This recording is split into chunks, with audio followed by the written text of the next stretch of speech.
ਗੁਲਾਮੀ ਗਲੋਂ ਲਾਉਣੀ ਹੈ, ਪਹਿਲਾਂ ਆਨੰਦਪੁਰ ਘਰੇ ਵੜ ਜਾਓ ਤੇ ਫਿਰ ਮੋਟਰਸਾਈਕਲ ਇੱਕ ਪਿੰਡ ਵਿੱਚ ਇੱਕ ਤੇ 3 ਸਵਾਰ ਤੇ 3 ਰਿਵਾਲਵਰ ਨਵੇਂ ਲਓ। ਜਿਹੜਾ ਦਾ ਕੇਸ ਮੇਰੇ ਤੇ ਬਣੂ, ਮੇਰੀ ਛਿੱਲ ਲਵੇ, ਬੰਦ ਕੱਟਿਆ ਜਾਵੇ, ਸਾਰਿਆ ਜਾਵੇ, ਮੈਂ ਚੱਲੂਗਾ। ਮਰਦੇ ਮੁਜਾਹਿਦ ਦਾ ਭਾਗ 15ਵਾਂ।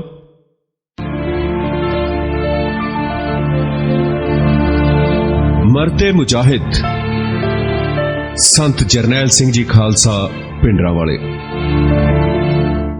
ਸ਼੍ਰੀ ਦਰਬਾਰ ਸਾਹਿਬ ਤੇ ਹਮਲੇ ਦੇ ਬਿਲਕੁਲ ਬਾਅਦ ਸਿੱਖ ਕੌਮ ਦੀ ਜਿਹੜੀ ਰਾਜ ਸੀ ਤੇ ਮਾਨਸਿਕ ਜਿਹੜੀ ਅਵਸਥਾ ਸੀ, ਉਹਨੂੰ ਜੇ ਇੱਕ ਲਾਈਨ 'ਚ ਬਿਆਨ ਕਰਨਾ ਹੋਵੇ ਤਾਂ ਇਹੋ ਹੀ ਕਿਹਾ ਜਾ ਸਕਦਾ ਕਿ ਸਿੱਖ ਗੁੱਸੇ ਨਾਲ ਭਰੇ ਪੀਤੇ ਹੋਏ ਸਨ, ਪਰ ਉਹਨਾਂ ਨੂੰ ਸਹੀ ਲੀਡ ਕਰਨ ਵਾਲਾ, ਕੋਈ ਅਗਵਾਈ ਦੇਣ ਵਾਲਾ ਕੋਈ ਲੀਡਰ ਨਹੀਂ ਸੀ ਹੈਗਾ। ਇੱਕ ਲਾਈਨ ਦੇ ਵਿੱਚ ਇਸ ਗੱਲ ਦਾ ਨਿਤਾਰਾ ਸਾਰਾ। ਜੇਕਰ ਉਦੋਂ ਸਾਡੇ ਕੋਲ ਲੀਡਰ ਹੁੰਦਾ ਤਾਂ ਅਸੀਂ ਅੱਜ ਵਿਕਾਸ ਦੀਆਂ ਰਾਹਾਂ ਤੇ ਹੁੰਦੇ, ਕਿਉਂਕਿ ਕੁਰਬਾਨੀ ਬਹੁਤ ਵੱਡੀ ਸੀ। ਉਹ ਕੁਰਬਾਨੀ ਨੂੰ ਉਸ ਮੁਕਾਮ ਤੇ ਟਿਕੇ ਕਿਵੇਂ ਰਹਿਣ ਦੇਣਾ, ਉਸ ਮੁਕਾਮ ਤੇ ਜੋ ਸ਼ਹੀਦ ਬਾਬਾ ਦੀਪ ਸਿੰਘ ਦੀ ਕੁਰਬਾਨੀ ਹੈ, ਜੋ ਸ਼ਹੀਦ ਭਾਈ ਮਨੀ ਸਿੰਘ ਦੀ ਕੁਰਬਾਨੀ ਹੈ, ਜੋ ਸ਼ਹੀਦ ਭਾਈ ਤਾਰੂ ਸਿੰਘ ਦੀ ਕੁਰਬਾਨੀ ਹੈ, ਭਾਈ ਮਤੀ ਦਾਸ, ਭਾਈ ਸਤੀ ਦਾਸ, ਭਾਈ ਦਿਆਲਾ ਜੀ, ਉਹਨਾਂ ਸਿੰਘਾਂ ਦੀਆਂ ਕੁਰਬਾਨੀਆਂ ਨੇ, ਭਾਈ ਤਾਰੂ ਜੀ ਦੀ ਕੁਰਬਾਨੀ ਹੈ। ਉਸ ਕੁਰਬਾਨੀ ਦਾ ਉੱਥੇ ਇੱਕ ਥਾਂ ਖਾਲੀ ਪਿਆ, ਉੱਥੇ ਅਸੀਂ ਉਹ ਕੁਰਬਾਨੀ ਨੂੰ ਕਿਉਂ ਨਹੀਂ ਦੇਖਦੇ ਹੈਗੇ? ਅਸੀਂ ਉੱਥੇ ਉਸ ਕੁਰਬਾਨੀ ਨੂੰ ਲਿਜਾਣ ਦੇ ਵਿੱਚ ਨਾਕਾਮ ਕਿਉਂ ਰਹੇ ਹਾਂ? ਤੇ ਦੂਜੀ ਗੱਲ ਮੈਂ ਨਾਲ ਹੀ ਕੀਤੀ ਹੈ ਕਿ ਜੇ ਇੱਕ ਲਾਈਨ ਦੇ ਵਿੱਚ ਕਹਿਣਾ ਹੋਵੇ ਤਾਂ ਕਿ ਗੁੱਸਾ ਸੀ ਜਿਹੜਾ ਸਿੱਖਾਂ ਦੇ ਵਿੱਚ ਜੂਨ 1984 ਤੋਂ ਬਾਅਦ, ਉਸ ਗੁੱਸੇ ਦਾ ਅਸੀਂ ਕੋਈ ਲਾਹਾ ਨਹੀਂ ਲਿਆ ਹੈਗਾ। ਕੁਝ ਵੀ ਕਰ ਸਕਦੇ ਸੀ, ਕੁਝ ਵੀ। ਕੌਮ ਨੇ ਪੁੱਠਾ ਗੇੜਾ ਦੇ ਦਿੱਤਾ ਸੀ। 17ਵੀਂ 18ਵੀਂ ਸਦੀ 'ਚ ਲੈ ਗਏ ਸੀ ਹਾਲਾਤ ਕੌਮ ਨੂੰ। ਜੇ 17ਵੀਂ 18ਵੀਂ ਸਦੀ ਦੇ ਸਮੇਂ ਦੇ, ਮਿਸਲਾਂ ਦੇ ਸਮੇਂ ਦੇ, ਤੇ ਉਸ ਤੋਂ ਵੀ ਪਹਿਲਾਂ ਜ਼ਕਰੀਆ ਖਾਨ ਦੇ ਸਮੇਂ ਦੇ ਵਿੱਚ ਜਿਵੇਂ ਸਿੱਖਾਂ ਨੇ ਕੁਰਬਾਨੀਆਂ ਕੀਤੀਆਂ, ਉਸ ਨਾਲੋਂ ਵੀ ਵੱਧ ਕੇ ਸਿੱਖਾਂ ਨੇ ਕੁਰਬਾਨੀਆਂ ਕੀਤੀਆਂ। ਤੇ ਜਿਹੜੀ ਹਾਕਮ ਧਿਰ ਸੀ ਤਾਂ ਉਹਨੇ ਵੀ ਜ਼ਕਰੀਆ ਖਾਨ ਤੇ ਮੱਸਾ ਰੰਗੜ ਦਾ ਰਿਕਾਰਡ ਤੋੜਿਆ ਹੀ। ਇਹੋ ਜੀ ਦਸ਼ਾ 'ਚ ਅਗਵਾਈ ਦੇਣ ਵਾਲਾ ਕੋਈ ਕਿਵੇਂ ਅੱਗੇ ਆ ਸਕਦਾ ਸੀ, ਕੋਈ ਕਿਵੇਂ ਨਿੱਤਰ ਸਕਦਾ ਸੀ? ਸਮੇਂ-ਸਮੇਂ ਤੇ ਛੋਟੇ-ਮੋਟੇ ਕੀੜਿਆਂ ਮਕੌੜਿਆਂ ਨੇ ਅੱਗੇ ਆ ਕੇ ਅਜਿਹਾ ਕਰਨ ਦੀ ਕੋਸ਼ਿਸ਼ ਕੀਤੀ, ਸੰਤਾਂ ਦੀ ਰੀਸ ਕਰਨ ਦੀ ਕੋਸ਼ਿਸ਼ ਕੀਤੀ, ਵਿਕ ਜਾਂਦੇ ਰਹੇ ਏਜੰਸੀਆਂ ਦੇ ਹੱਥਾਂ ਦੇ ਵਿੱਚ, ਤੇ ਕੌਮ ਨੂੰ ਫੇਰ ਘੁੰਮਣ ਘੇਰੀ ਦੇ ਵਿੱਚ ਛੱਡ ਦਿੱਤਾ ਉਹਨਾਂ ਨੇ। ਬਾਬਾ ਜਰਨੈਲ ਸਿੰਘ ਭਿੰਡਰਾਂਵਾਲੇ ਸ਼ਹੀਦ ਹੋ ਗਏ ਸਨ ਤੇ ਉਹਨਾਂ ਦੇ ਜਿਹੜੇ ਸਮਰਥਕ ਸਨ, ਸੇਵਕ ਸਨ, ਉਹਨਾਂ ਦੀ ਥਾਂ ਲੈਣ ਵਾਲਾ ਕੋਈ ਨਹੀਂ ਸੀ ਰਿਹਾ। ਜਿਸਮਾਨੀ ਤੌਰ ਦੇ ਉੱਤੇ ਜੇ ਅਸੀਂ ਗੱਲ ਕਰੀਏ ਤਾਂ ਜੁਝਾਰੂ ਕੈਂਪ ਸੀ ਜਿਹੜਾ, ਉਹਦਾ ਇੱਕ ਵਾਰ ਤਾਂ ਤਕਰੀਬਨ ਸਫਾਇਆ ਹੋ ਗਿਆ ਸੀ। ਸਿੱਧੀ ਗੱਲ ਕਰੀਏ ਜੀ, ਜਿਹੜੀ ਸਾਡੀ ਫੋਰਸ ਸੀ, ਮੇਨ ਫੋਰਸ ਸੀ ਲੜਾਕੂ, ਉਹ ਹਮਲੇ ਦੇ ਦੌਰਾਨ ਭਾਰਤੀ ਫੌਜ ਦੇ ਨਾਲ ਲੜਦੀ ਸ਼ਹੀਦ ਹੋ ਚੁੱਕੀ ਸੀ। ਜਿਹੜੇ ਬਚ ਗਏ ਸਨ ਜਾਂ ਉਹ ਗ੍ਰਿਫਤਾਰ ਕਰ ਲਏ ਗਏ ਸਨ ਤੇ ਜਾਂ ਹਕੂਮਤੀ ਜ਼ੁਲਮਾਂ ਦੇ ਝੱਖੜ ਤੋਂ ਆਪਣਾ ਬਚਾਅ ਕਰਨ ਦੇ ਲਈ ਇੱਧਰ ਉੱਧਰ ਨਿਕਲ ਗਏ।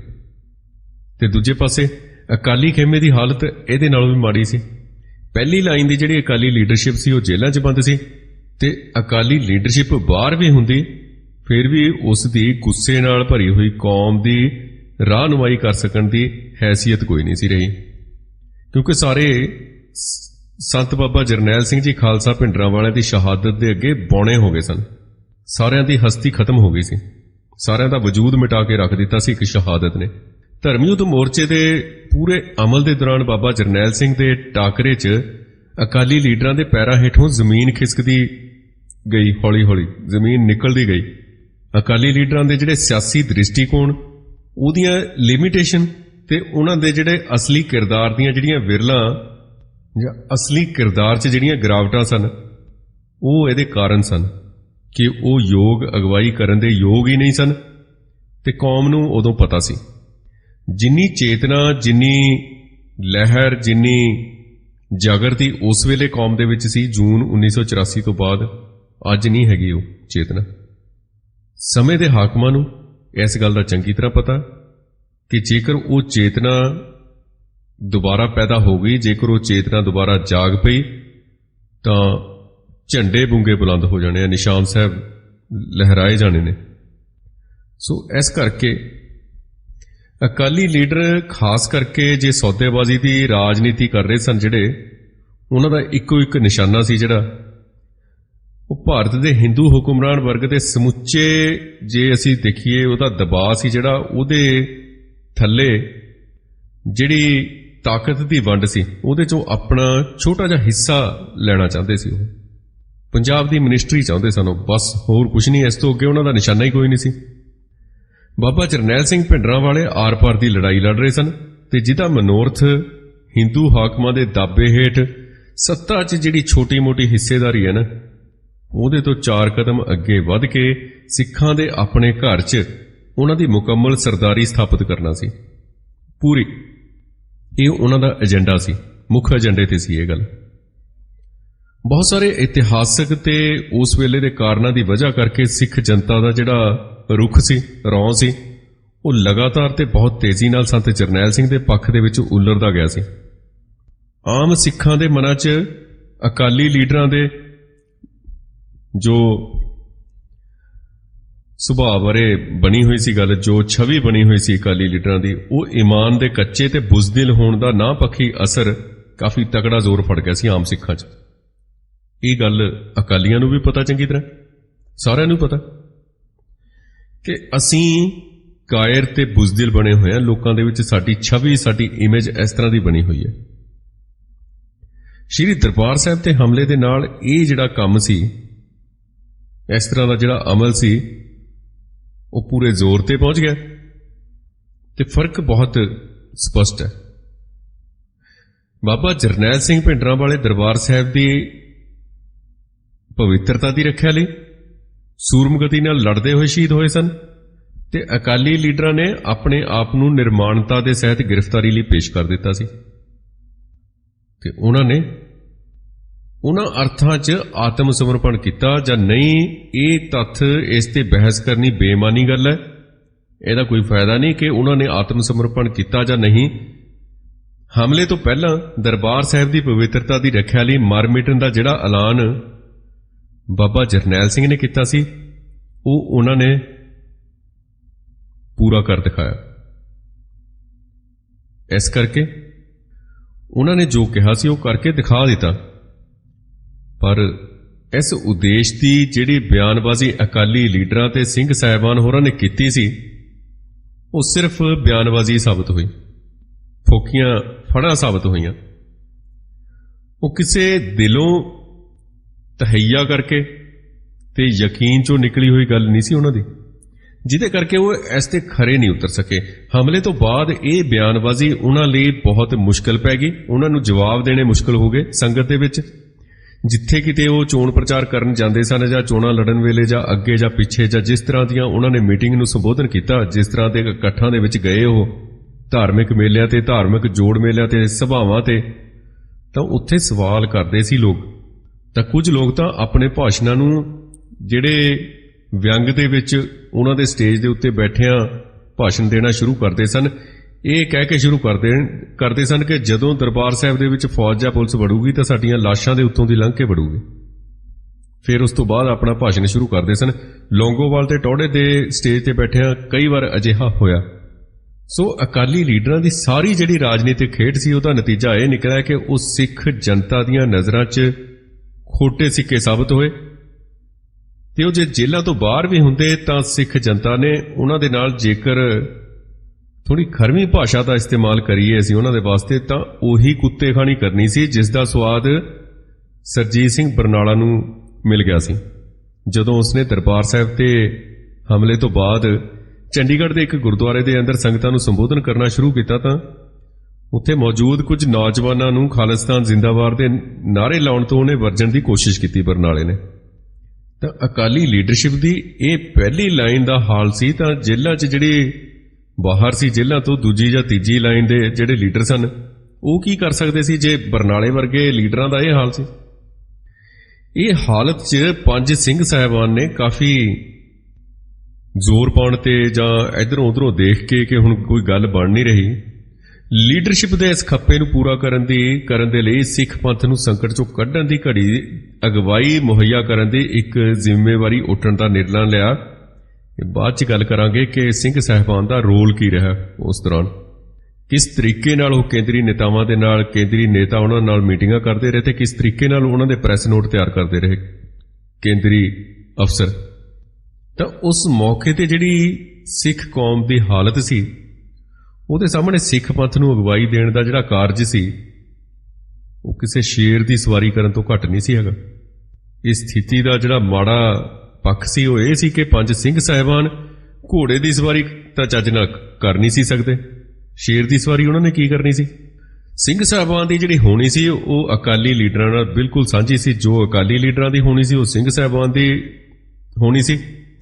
ਜੋ ਹਾਲ ਅਕਾਲੀ ਲੀਡਰਾਂ ਦਾ ਕੀਤਾ ਜਾਂਦਾ ਸੀ ਸੰਗਤ ਦੇ ਵਿੱਚ, ਜਿਸ ਤਰ੍ਹਾਂ ਦੀ ਹੂਟਿੰਗ, ਜਿਸ ਤਰ੍ਹਾਂ ਦੇ ਉਹਨਾਂ ਨੂੰ ਵਿਅੰਗ ਕੱਸੇ ਜਾਂਦੇ ਸਨ, ਉਸ ਤੋਂ ਵੀ ਜ਼ਿਆਦਾ ਮਾੜਾ ਹਾਲ ਸਿੰਘ ਸਾਹਿਬਾਨ ਦਾ ਸੀ। ਸਿੰਘ ਸਾਹਿਬਾਨ ਤਾਂ ਜਦੋਂ ਕਿਤੇ ਜਾਂਦੇ ਸਨ ਸਭ ਤੋਂ ਪਹਿਲਾਂ ਉਹਨਾਂ ਨੂੰ ਵਾਕ ਇਹ ਸੁਣਨ ਲਈ ਮਿਲਦਾ ਸੀ, ਕੋਠਾ ਸਾਹਿਬ ਠੀਕ ਠਾਕ ਹੈ, ਤੋਸਾਖਾਨਾ ਠੀਕ ਠਾਕ ਹੈ। ਤਾਂ ਉਹ ਕੀ ਅਗਵਾਈ ਕਰ ਸਕਦੇ ਸਨ ਕੌਮ ਦੀ। ਅਕਾਲੀ ਲੀਡਰਾਂ ਵਾਂਗ ਉਹਨਾਂ ਦਾ ਵੀ ਕੋਈ ਬਹੁਤਾ ਚੰਗਾ ਹਾਲ ਨਹੀਂ ਸੀ ਤੇ ਨੈਤਿਕ ਜਿਹੜੀ ਨਜ਼ਰ ਤੋਂ ਵੀ ਉਹ ਅਕਾਲੀ ਲੀਡਰਾਂ ਨਾਲੋਂ ਕੋਈ ਬਹੁਤੇ ਚੰਗੇ ਨਹੀਂ ਸਨ।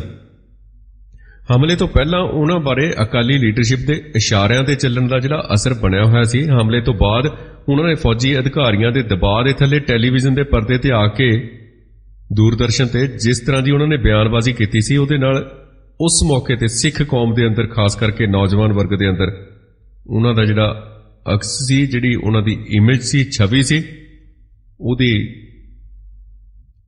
ਕਿਸੇ ਤੋਂ ਕੋਈ ਲੁਕਾ ਛਪਾ ਨਹੀਂ ਹੈਗਾ। ਸਾਰਿਆਂ ਨੂੰ ਪਤਾ ਉਹਨਾਂ ਦੀ ਮਿੱਟੀ ਬਹੁਤ ਪਲੀਤ ਹੋਈ। ਅਕਾਲੀ ਲੀਡਰਾਂ ਵਾਂਗੂ ਹੀ ਉਹਨਾਂ ਬਾਰੇ ਵੀ ਕਮਜ਼ੋਰ ਦਿਲ ਦੇ ਤੇ ਕਾਇਰ ਹੋਣ ਦੀ ਧਾਰਨਾ ਬਣੀ ਹੋਈ ਸੀ ਨੌਜਵਾਨਾਂ 'ਚ ਤੇ ਸਿੱਖ ਕੌਮ ਦੇ ਵਿੱਚ।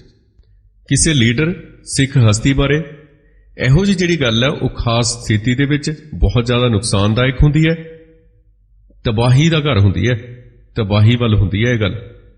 ਜਿਹੜੀ ਕੌਮ ਦਾ ਮੁੱਖ ਸੇਵਾਦਾਰ, ਜਿਹੜੀ ਕੌਮ ਦਾ ਪ੍ਰੈਜ਼ੀਡੈਂਟ, ਰਾਸ਼ਟਰਪਤੀ, ਜਿਹੜੀ ਕੌਮ ਦਾ ਮੁਖੀ, ਉਹਦੇ ਬਾਰੇ ਅਜਿਹੇ ਵਿਚਾਰ ਹੋਣ ਉਸ ਕੌਮ ਦੇ ਨੌਜਵਾਨਾਂ ਦੇ, ਉਸ ਕੌਮ ਦੀ ਬਹੁ ਗਿਣਤੀ ਦੇ, ਤਾਂ ਉਹ ਆਪਣੇ ਆਪ ਹੀ ਤਬਾਹੀ ਵੱਲ ਜਾ ਰਹੀ ਹੁੰਦੀ ਹੈ ਉਹ ਕੌਮ।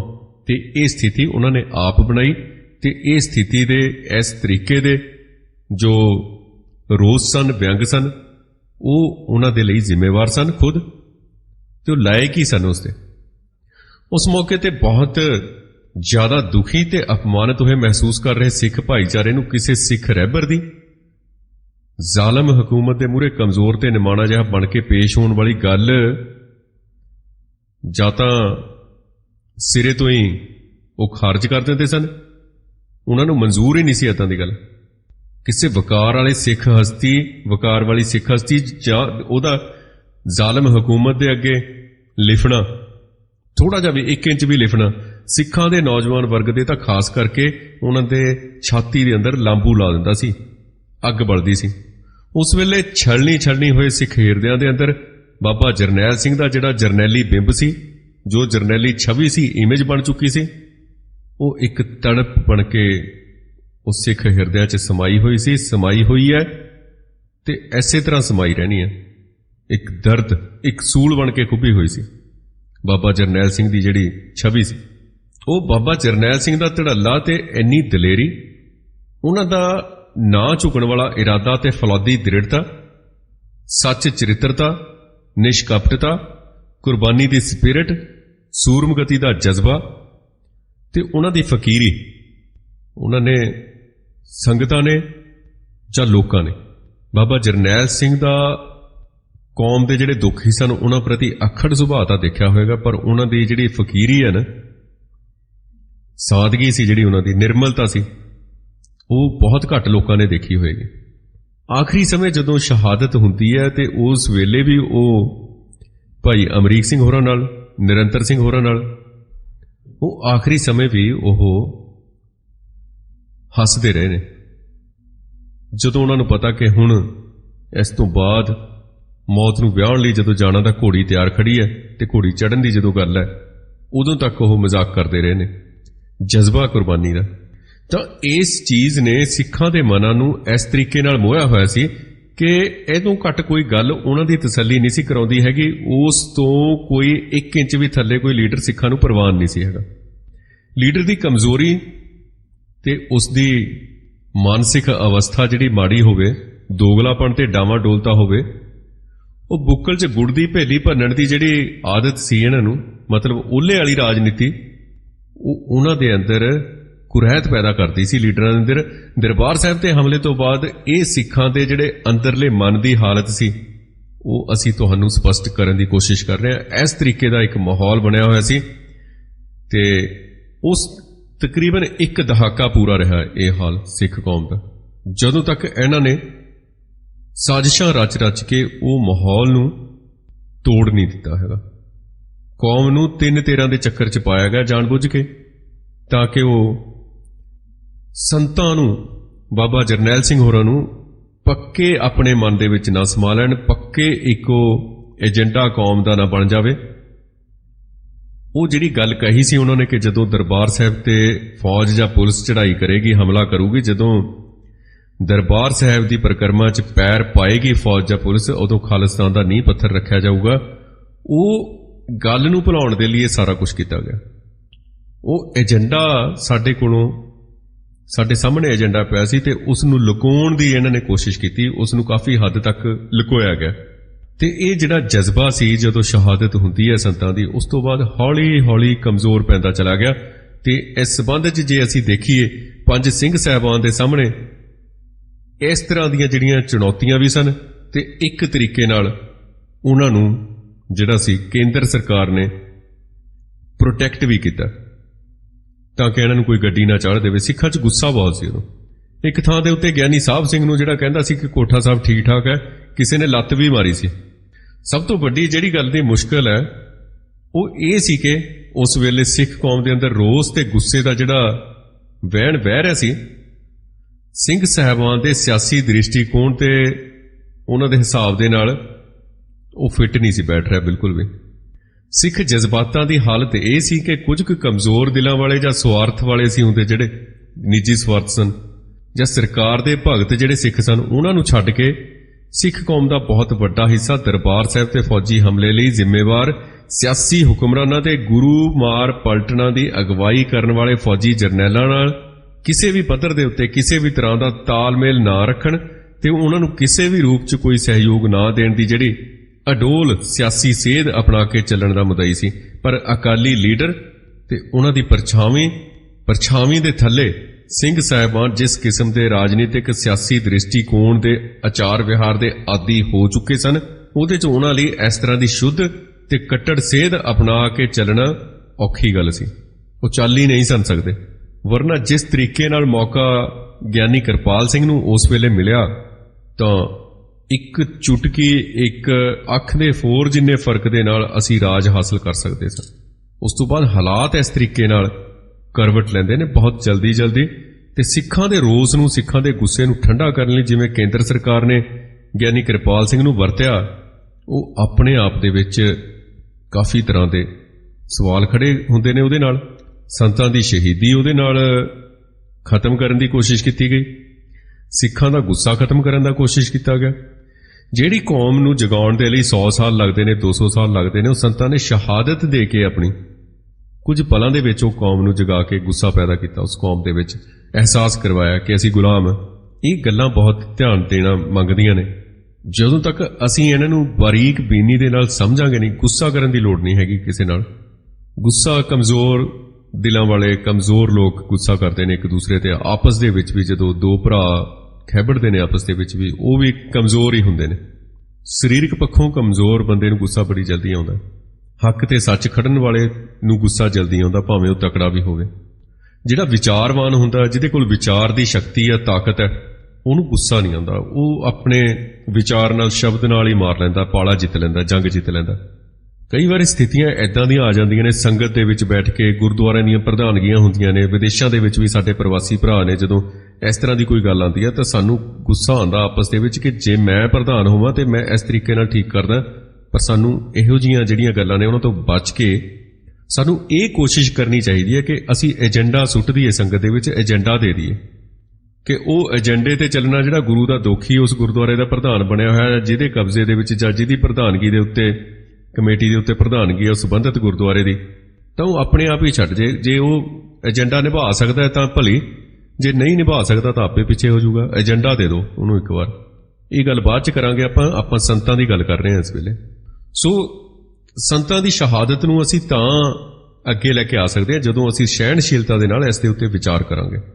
ਇਹ ਆਪਣੇ ਆਪ ਦੇ ਵਿੱਚ ਸਭ ਤੋਂ ਪਹਿਲਾ ਏਜੰਡਾ ਸਾਡਾ ਅੱਜ ਦੀ ਡੇਟ ਦੇ ਵਿੱਚ, ਅੱਜ ਦੀ ਤਾਰੀਖ 'ਚ ਇਹੋ ਹੀ ਹੋਣਾ ਚਾਹੀਦਾ ਹੈ ਕਿ ਸੰਤਾਂ ਦੀ ਸ਼ਹਾਦਤ ਨੂੰ ਸਹੀ ਥਾਂ ਤਾਂ ਮਿਲੇ।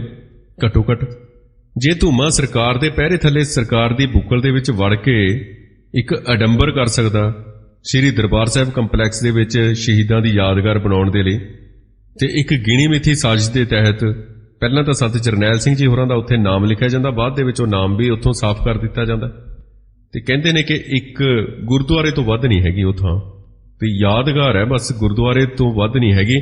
ਤੇ ਬਾਅਦ ਦੇ ਵਿੱਚ ਜਦੋਂ ਮੱਕੜ ਹੋਰੀ ਗੱਲ ਕਰਦੇ ਨੇ ਜਾਂ ਬਾਦਲ ਗੱਲ ਕਰਦਾ, ਉਹ ਕਹਿੰਦੇ ਨੇ ਕਿ ਸਮੂਹ ਸ਼ਹੀਦਾਂ ਦੀ ਯਾਦਗਾਰ ਹੈ, ਸਮੂਹ ਉੱਥੇ ਮਰਨ ਵਾਲਿਆਂ ਦੀ ਯਾਦਗਾਰ ਹੈ, ਭਾਵੇਂ ਕੋਈ ਵੀ ਮਰਿਆ ਹੋਵੇ। ਬਾਦਲ ਤਾਂ ਇਹ ਵੀ ਕਹਿ ਆਇਆ RSS ਨੂੰ ਕਿ ਉਹ ਜਿਹੜੀ ਯਾਦਗਾਰ ਆ ਉੱਥੇ ਜਿਹੜੇ ਫੌਜੀ ਵੀ ਮਰੇ ਨੇ ਨਾ, ਉਹਨਾਂ ਦੇ ਲਈ ਵੀ ਯਾਦਗਾਰ ਹੈ, ਸਮੂਹ ਮਰਨ ਵਾਲਿਆਂ ਦੀ ਯਾਦਗਾਰ ਹੈ। ਤਾਂ ਇਹਨਾਂ ਨੇ ਬੀਨ ਵਜਾਣੀ ਬੰਦ ਕੀਤੀ RSS BJP ਵਾਲਿਆਂ ਨੇ। ਧੂਮੇ ਨੇ ਵੀ ਇਹੀ ਗੱਲ ਕਹੀ ਉਹਨਾਂ ਨੂੰ। ਇਹ ਅੰਦਰ ਖਾਤੇ ਦੀਆਂ ਗੱਲਾਂ ਨੇ, ਬਾਹਰਲੀਆਂ ਗੱਲਾਂ ਸਾਨੂੰ ਪਤਾ ਹੀ ਹੈ ਸਾਰਾ ਕੁਝ, ਅਸੀਂ ਸਮਝ ਨਹੀਂ ਸਕਦੇ। ਸਮਝਾਂਗੇ ਤਾਂ ਜੇ ਅਸੀਂ ਤਹੱਮਲ ਰੱਖਾਂਗੇ, ਸਹਿਣਸ਼ੀਲਤਾ ਦਿਖਾਵਾਂਗੇ, ਵਿਚਾਰ ਕਰਾਂਗੇ। ਆਪਸ 'ਚ ਸਾਨੂੰ ਵਿਚਾਰ ਕਰਨਾ ਚਾਹੀਦਾ। ਕੋਈ ਗੱਲ ਕਰਦਾ ਅਸੀਂ ਚੁੱਪ ਰਹਿ ਗਏ ਜਾਂ ਅਸੀਂ ਕਹਿ ਨਹੀਂ ਪਾਏ ਤਾਂ ਕੋਈ ਦੂਜਾ ਬਹੁਤਾ ਵੱਡਾ ਨਹੀਂ ਹੋ ਜਾਂਦਾ, ਜਾਂ ਅਸੀਂ ਜੇ ਗੱਲ ਕਹਿ ਨਹੀਂ ਪਾਏ ਤਾਂ ਅਸੀਂ ਛੋਟੇ ਨਹੀਂ ਹੋ ਜਾਂਦੇ। ਸੁਣੋ ਸਭ ਦੀ, ਕਰੋ ਆਪਣੇ ਮਨ ਦੀ ਵਿਚਾਰ ਚਰਚਾ ਹੈ, ਸੰਤਾਂ ਦੀ ਗੱਲ ਹੈ, ਬਾਬਾ ਜਰਨੈਲ ਸਿੰਘ ਜੀ ਦੀ ਗੱਲ ਹੈ, ਤਾਂ ਉਹ ਵੀ ਅੱਗੇ ਚੱਲ ਕੇ ਆਪਾਂ ਗੱਲਾਂ ਕਰਾਂਗੇ।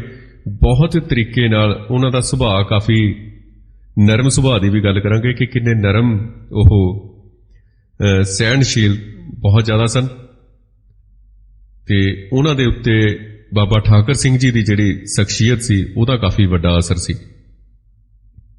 ਸੋ ਅਸੀਂ ਗੱਲ ਕਰ ਰਹੇ ਹਾਂ ਕਿ ਉਸ ਵੇਲੇ ਜਿਹੜੀ ਹਾਲਤ ਸੀ ਸਿੰਘ ਸਾਹਿਬਾਨ ਦੀ, ਉਹ ਵੀ ਬਹੁਤ ਮਾੜੀ ਸੀ, ਤੇ ਉਸ ਵੇਲੇ ਦੀ ਜਿਹੜੀ ਹੁਕਮਰਾਨ ਤਾਕਤ ਦੇ ਨਾਲ ਬਿਲਕੁਲ ਸਹਿਯੋਗ ਨਾ ਕਰਨ ਦੀ ਜਿਹੜੀ ਕੱਟੜ ਤੇ ਗਰਮ ਖਿਆਲੀ ਵਿਚਾਰਧਾਰਾ ਚੋਂ ਉਹਨਾਂ ਨੂੰ ਸਿੱਖ ਕੌਮ ਦੀ ਹੋਰ ਵੱਧ ਤਬਾਹੀ ਦੇ ਅਸਾਰ ਦਿਖਾਈ ਦਿੰਦੇ ਸਨ। ਇਹ ਗੱਲ ਉਹਨਾਂ ਨੇ ਆਪਣੇ ਕੋਲੋਂ ਘੜੀ ਤੇ ਉਹਨਾਂ ਦੇ ਦਿਮਾਗ ਦੇ ਵਿੱਚ ਪਾਈ ਕੇਂਦਰੀ ਖੁਫੀਆ ਏਜੰਸੀਆਂ ਨੇ, ਤੇ ਉਹਨਾਂ ਦੇ ਮੂੰਹ ਦੇ ਵਿੱਚ ਜੋ ਬਿਆਨ ਪਾਏ ਜਾਂਦੇ ਸਨ, ਜੋ ਲਿਖ ਕੇ ਦਿੱਤੇ ਜਾਂਦੇ ਸਨ, ਉਹੀ ਉਹ ਬਿਆਨ ਅਖਬਾਰਾਂ ਲਈ ਜਾਰੀ ਕਰਦੇ ਸਨ।